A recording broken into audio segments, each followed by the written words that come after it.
Là, je pense que la recherche, parce que vous savez, il y a des recherches très curieuses, enfin très curieuses, il y a des recherches un peu particulières sur l'embryon actuellement. Il y a des gens qui créent des embryons. Enfin voilà, là, je pense que le législateur a tout son rôle. Je pense que le médecin, il n'est pas très compétent là-dedans. Je crois qu'on doit interdire ou on ne doit pas interdire. Je ne crois pas qu'on puisse dire, voilà, de savoir est-ce que dans un avortement, après 8 semaines, 10 semaines, 12 semaines, c'est un être humain ou c'est pas un être humain, franchement, là, entre nous, je pense que ça doit passer par des lois de bioéthique, tous ces débats-là. Est-ce qu'on doit faire de la recherche sur l'embryon ou ne pas faire de la recherche sur l'embryon? Ça, c'est de la vraie bioéthique. Moi, je ne fais pas d'avortement, je ne suis pas gynécologue. Et donc, moi, mes personnes humaines, elles ont largement dépassé le stade du fœtus. Moi-même, donc je ne peux pas répondre à votre question.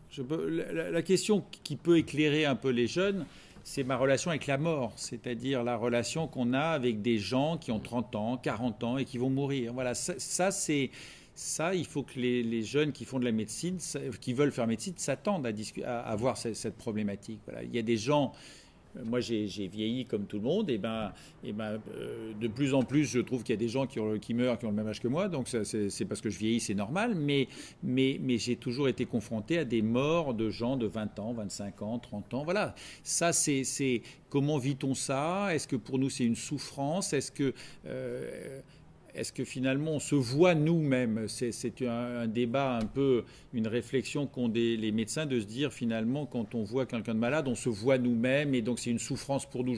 Moi je ne crois pas, honnêtement je ne crois pas, mais c'est sûr que voilà, il faut réfléchir à cette relation avec la mort. Je pense que pour moi elle est devenue assez facile dans le sens où je la vois tout le temps, la mort. Donc c'est un peu plus facile, mais il y a quand même une souffrance. Mais je ne peux pas pleurer tous les matins quand je vois un patient qui meurt, parce que sinon je n'y arriverai pas. Vous voyez, il faut vivre arriver à trouver un équilibre sur ça.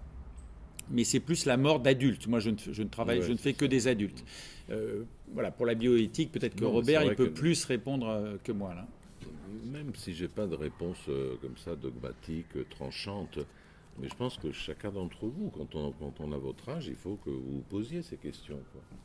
C'est-à-dire quand commence la vie, quand commence la vie humaine, quand une vie commence-t-elle à être humaine pour de vrai, et donc que ce soit à l'apparition de cette vie. Quand est-ce qu'un embryon devient une personne? C'est une vraie question. Et je crois que la réponse, effectivement, elle est aussi biologique, elle est juridique, mais elle peut être aussi philosophique, ou même religieuse. Oui. Et que chacun d'entre vous, c'est pour ça, moi, j'ai beaucoup de... je ne vais pas vous donner mon opinion, elle n'importe pas mon opinion. Simplement, il faut que chacun d'entre vous puisse avoir dans sa tête et puisse réfléchir en considérant des choses acquises. Pendant qu'il y a une potentialité de vie dans le ventre d'une femme, il y a aussi une vie réelle qui est celle de la femme, qui elle est un être libre, qui peut choisir avec la personne avec qui elle a conçu. Donc il faut aussi considérer ça. Il faut aussi considérer la décision librement, effectivement acceptée ou librement décidée du couple qui a fait l'enfant, qui existe aussi. Donc oui, la question, quand on dit l'avortement, est-ce qu'on est pour ou contre? La question, elle se pose pas comme ça. La réalité, elle est toujours plus complexe que ça. C'est-à-dire, où est-ce qu'il y a le plus de malheur, où est-ce qu'il y a le plus de souffrance, est-ce qu'il y a le plus de vie, où est-ce qu'il y a le plus de vitalité? Et ces questions-là, vous allez les rencontrer un jour ou l'autre.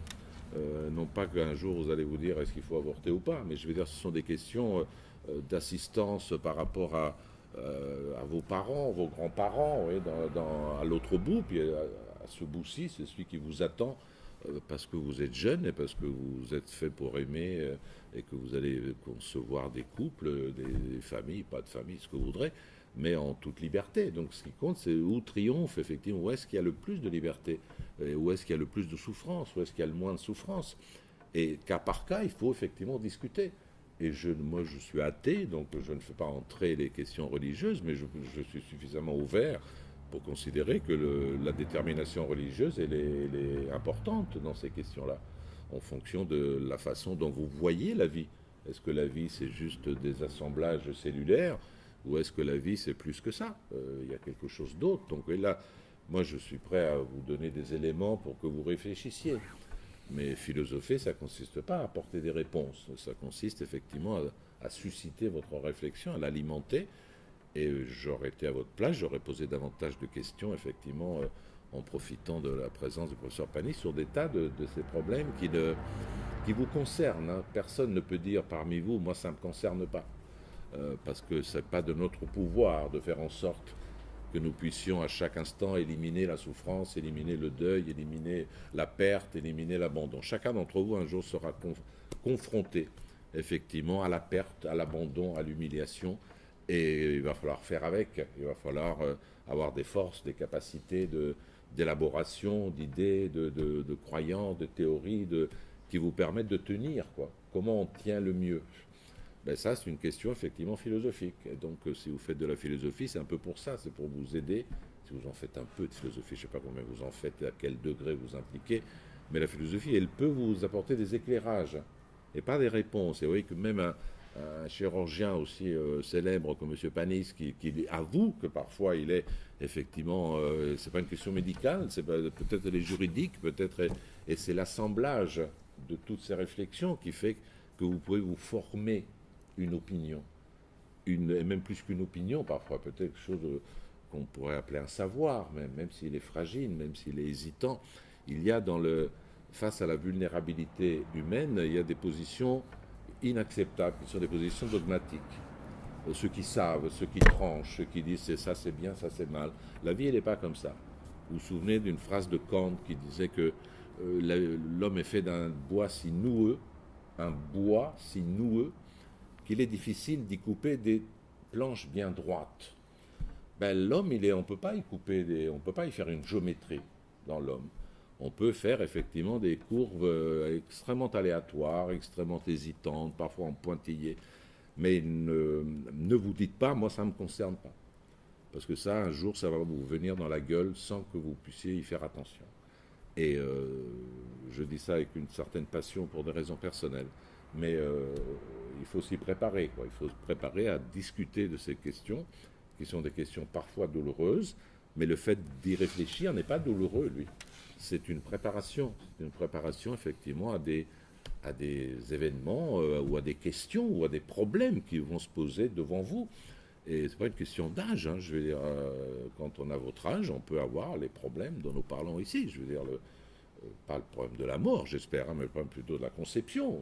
On va faire des enfants, on va s'aimer, et ça c'est plutôt joyeux et beau. Hein. Et donc il faut y réfléchir. Donc, qu'est-ce qui fait que la vie a une valeur?